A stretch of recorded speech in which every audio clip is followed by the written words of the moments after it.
사탄은 우리의 신앙을 무너뜨리기 위해 노골적으로 다가오지 않습니다. 오히려 달콤해 보이는 기회와 유익해 보이는 상황을 내밀며 속삭입니다. 언뜻 보기에는 좋은 선택처럼 보이지만 그 속에는 하나님과 멀어지게 하려는 함정이 숨어 있습니다. 그래서 영적으로 깨어있지 않으면 우리는 쉽게 넘어지고 스스로 옳다고 착각하며 유혹을 받아들이게 됩니다. 성경은 사탄이 광명의 천사로 가장한다고 말합니다. 즉, 겉으로는 선해 보이지만 결국 우리를 무너뜨리는 길로 이끄는 것입니다. 그렇기 때문에 우리는 눈에 보이는 기회가 언제나 하나님의 뜻은 아니라는 사실을 분별해야 합니다. 때로는 기다려야 하고, 때로는 내려놓아야 하며, 때로는 단호히 거절해야 할 순간이 있습니다. 오늘은 사탄이 우리를 넘어뜨리기 위해 사용하는 기회의 모습들을 살펴보려 합니다. 이것을 분별하지 못하면 신앙이 흔들리고 믿음의 길에서 벗어나게 됩니다.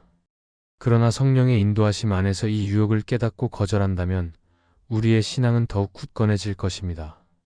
첫째, 빨리 열매를 거두라고 재촉하는 기회는 유혹일 수 있습니다. 사람은 누구나 눈에 보이는 결과를 원합니다. 열심히 수고했으니 곧바로 결실을 보기를 바라고, 기도했으니 즉시 응답받기를 원합니다.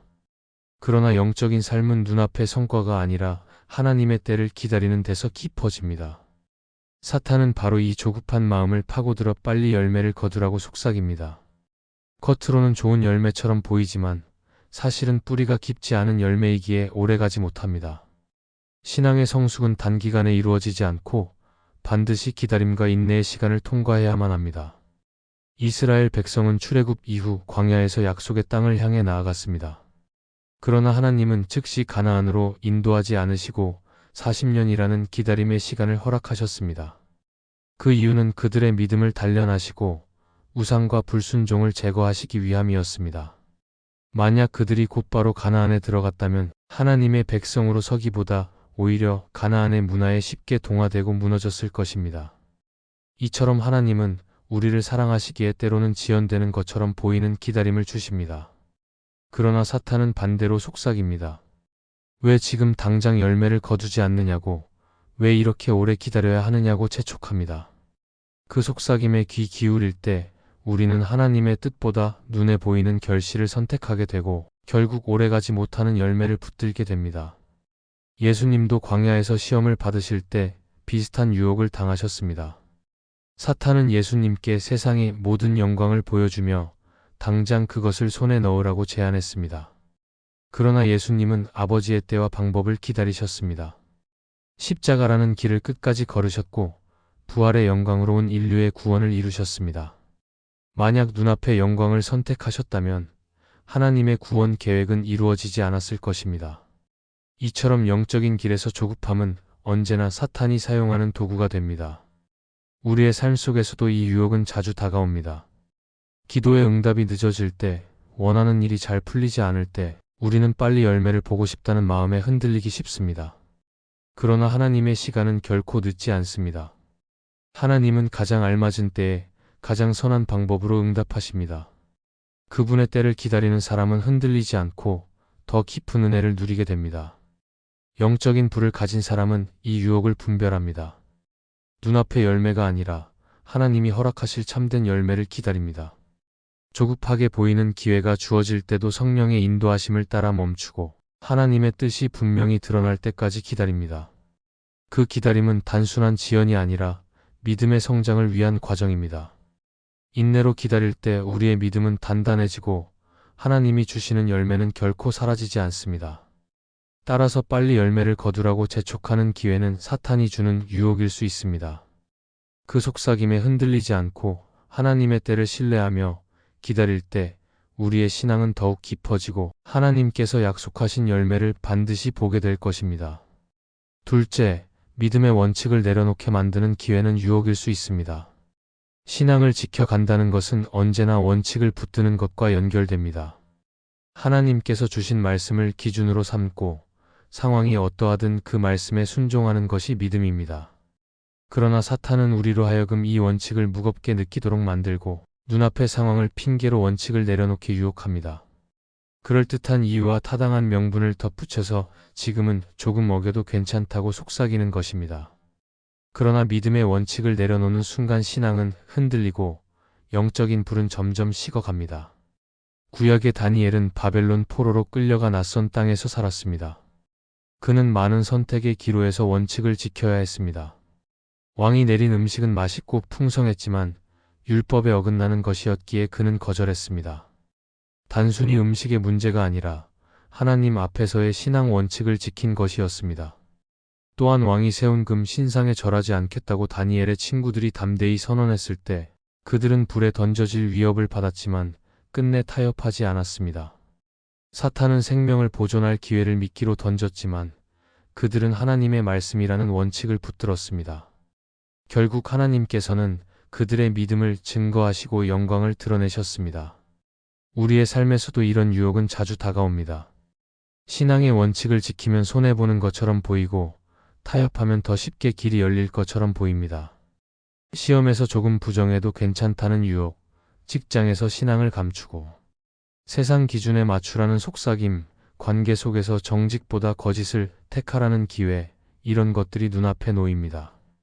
그러나 하나님은 분명히 말씀하십니다. 정직한 자의 길을 지키시고 타협하지 않는 자에게 승리를 주신다고. 믿음의 원칙을 지키는 일은 때로 고난을 동반합니다. 하지만 그 고난은 끝이 아니고 하나님께서 함께 하신다는 증거가 됩니다. 신앙의 선배들이 원칙을 지키며 순교의 길까지 갔던 이유도 바로 여기에 있습니다. 세상은 그들을 패배자로 여겼지만 하나님은 그들을 믿음의 승리자로 세우셨습니다. 사탄은 원칙을 잠시 내려놓으라고 하지만 하나님은 그 원칙을 통해 영원한 생명을 주십니다. 사도 바울도 갈라디아서에서 사람들이 좋아할 것을 추구하면 그리스도의 종이 아니라고 말했습니다.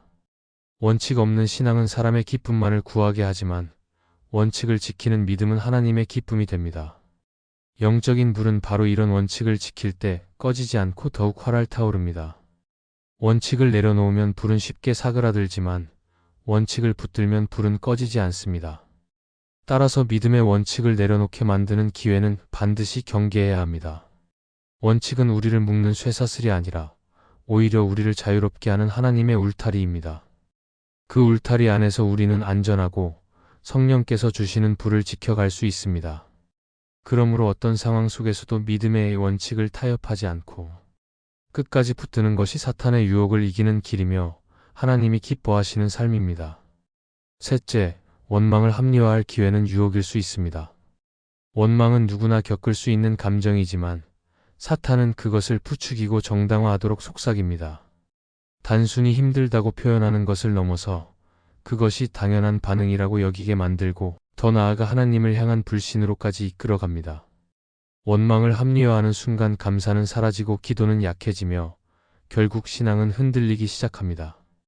이처럼 원망을 정당하게 받아들이는 것은 단순한 감정의 문제가 아니라 신앙 전체를 위협하는 유혹이 될 수 있습니다. 욥의 이야기를 떠올려 보아도 그렇습니다. 그는 극심한 고난 속에서도 처음에는 입술로 하나님을 원망하지 않았습니다. 그러나 친구들이 찾아와 위로 대신 비난과 논쟁을 퍼부으며 그의 마음을 흔들었습니다. 그들의 말은 욥에게 원망을 합리화할 기회를 제공했지만 욥은 끝까지 하나님 앞에 정직하게 나아갔습니다. 그는 불평을 붙들지 않고 오히려 하나님께 자신의 마음을 토로하며 대화했고 결국 하나님의 말씀 속에서 새로운 시각을 얻었습니다. 이처럼 원망을 정당화하는 목소리는 늘 가까이에 있지만 그것을 받아들이지 않는 태도가 믿음을 지키는 길입니다. 우리 삶에서도 원망을 합리화할 기회는 자주 찾아옵니다. 일에서 원하는 성과를 얻지 못할 때, 관계 속에서 상처를 받을 때, 혹은 재정이나 건강에 어려움이 닥칠 때 사람들은 쉽게 이렇게 말합니다. 이 정도 상황이면 누구라도 원망할 수 있다. 그러나 바로 그 순간이 유혹의 자리입니다. 작은 불평이라도 정당화되면 곧 신앙의 뿌리를 흔드는 큰 도끼가 되기 때문입니다. 팀 켈러는 그의 책 하나님을 말하다에서 원망을 대하는 태도를 강조했습니다. 그는 고난의 순간에 감사와 신뢰를 선택하는 것이 믿음을 지키는 핵심이라고 말합니다.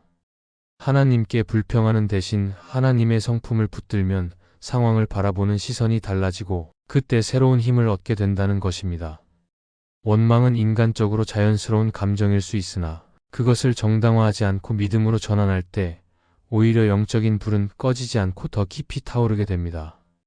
예수님께서 십자가를 지시는 길에서도 충분히 원망할 기회가 있었습니다. 제자들의 배신, 군중의 조롱, 억울한 재판과 고난은 그분께 원망을 정당화할 이유를 주기에 충분했습니다. 그러나 주님은 원망을 택하지 않고 오히려 아버지의 뜻을 신뢰하며 끝까지 순종하셨습니다. 그 모습은 원망을 믿음으로 바꾸는 가장 분명한 본보기입니다. 따라서 우리가 영적인 불을 지키려면 원망을 합리화하지 않고 감사와 신뢰로 바꾸어야 합니다. 상황이 즉시 달라지지 않아도 하나님은 선하시고 우리의 기도를 들으십니다. 우리의 눈물은 잊히지 않고 반드시 기억되며 때가 되면 응답하실 것입니다. 감사는 환경을 당장 바꾸지 않을지라도 우리의 시선을 다시 하나님께로 돌려주고 꺼져가는 불을 다시 타오르게 합니다. 결국 원망을 합리화하는 것은 유혹의 또 다른 얼굴입니다. 그러나 그 유혹을 거절하는 자에게 하나님은 새로운 힘과 은혜를 주십니다. 영적인 불을 가진 사람은 원망을 기도로 바꾸고 불평을 감사로 바꾸며 끝까지 하나님을 신뢰하는 삶을 살아갑니다. 넷째, 자기 실력을 과시하게 만드는 기회는 유혹일 수 있습니다. 사람은 누구나 자신의 능력을 인정받고 싶은 마음이 있습니다. 성취를 드러내고 싶고 수고의 결과를 보여주고 싶은 것은 자연스러운 욕구입니다. 그러나 사탄은 이 마음을 건드려 자기 실력을 드러내는 것을 정당화하게 만들고 결국 교만에 빠지게 합니다. 자기 실력을 과시하려는 태도는 단순히 자랑으로 끝나지 않고 하나님을 의지하지 않고 자기 힘으로 살 수 있다는 잘못된 확신으로 이어집니다. 이 과정에서 기도는 줄어들고 하나님께 영광을 돌려야 할 순간을 빼앗기게 됩니다. 성경의 삼손을 보면 이 원리가 분명히 드러납니다. 삼손은 하나님이 주신 힘으로 블레셋을 이겼지만 어느 순간부터 그 힘을 자기 것으로 여기기 시작했습니다. 하나님께서 주셨다는 사실을 잊고 자기 실력을 과시하려다 결국 힘을 잃고 눈이 멀었습니다. 그가 다시 하나님 앞에 무릎을 꿇고 기도했을 때만 마지막 은혜가 임했습니다. 이처럼 자기 능력을 자랑하는 순간은 늘 유혹이 숨어있는 자리입니다. 은혜로 받은 것을 자기 공로로 돌리는 순간 영적인 불은 서서히 식어갑니다. 우리 삶 속에서도 비슷한 순간들이 있습니다. 작은 성공을 경험할 때, 남들보다 더 나은 결과를 얻었을 때, 혹은 주변에서 칭찬이 몰릴 때 자기 실력을 드러내고 싶은 욕구가 생깁니다. 사람들 앞에서 한마디 더 하고 싶고 내가 얼마나 잘하는지를 보여주고 싶은 마음이 올라옵니다. 그러나 바로 그 순간이 유혹의 자리입니다. 하나님께서 주신 은혜의 선물을 자기 힘으로 착각하면 결국 교만이 들어와 신앙을 무너뜨리기 때문입니다. 사탄은 특히 이런 기회를 이용합니다. 그는 우리 마음의 속삭입니다. 이번 정도는 괜찮아. 내가 잘했으니까 인정받아야지. 하지만 작은 인정욕이 쌓이면 점점 하나님을 의지하는 마음이 줄어듭니다. 내가 했다는 생각이 깊어지면 결국 은혜를 잊고 교만의 길로 빠져들게 됩니다. 영적인 불은 교만을 만나는 순간 약해지기 때문에 자기 실력을 과시하는 마음을 경계해야 합니다. 반대로 하나님의 사람들은 모든 성취를 은혜로 고백합니다. 다윗은 골리앗을 이길 때 칼과 창이 아닌 만군의 여호와의 이름을 의지한다고 선포했습니다.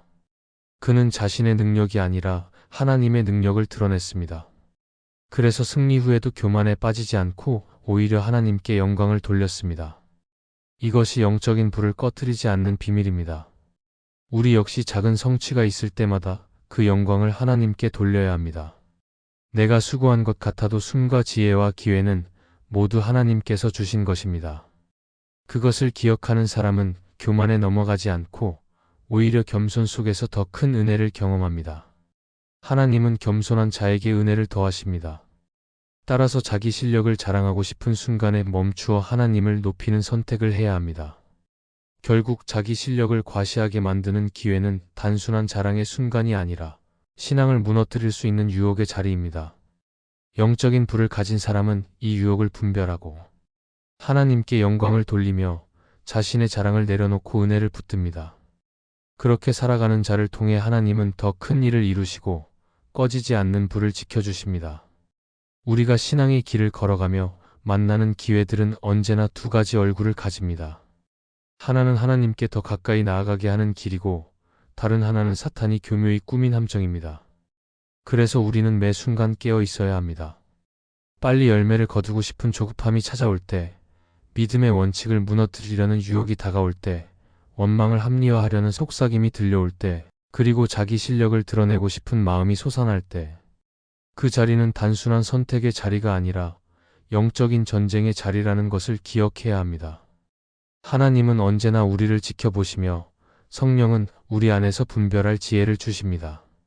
우리가 그 음성에 귀 기울이고 하나님을 의지하면 유혹은 우리를 넘어뜨리는 자리가 아니라 믿음을 더 굳건히 세우는 기회가 될 것입니다.